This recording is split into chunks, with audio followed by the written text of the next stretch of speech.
Arratsaldeon, Andoni naiz eta Sondikakoa naiz, eta nire astea nolakoa den kontatuko dizuet.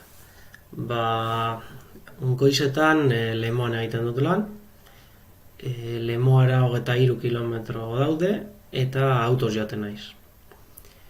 Bertan, Mirenekin egiten dut lan, 8:30 ordu 2:30. Gero, autoa hartu eta Sondikarantz abiatzen naiz. Lehenengo Galdakako ospitaleraino joan behar dut, eta gero Txorierreko autobidetik joaten naiz. Etxera helduta jarraian, bazkaldu egiten dut, eta ordu erdiz atseden hartzen dudan bitartean, Ainarari, nire neskalagunari deitzen diot, edo bestela berak deitzen dit. Astelehen eta asteazkenetan, 4:00 Deriora joaten naiz eta fotokopiak egiten ditut Larrabetzuko ikasleentzat.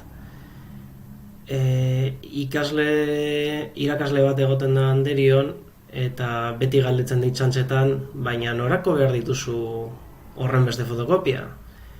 Eta nahi Larrabetzurako, bai? Eta gero 5:30 edo Larrabetzura joaten naiz.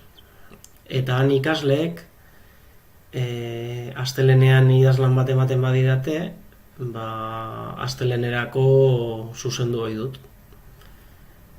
Gero, astearte goizetan libre izaten dudanez, amarengana joaten naiz.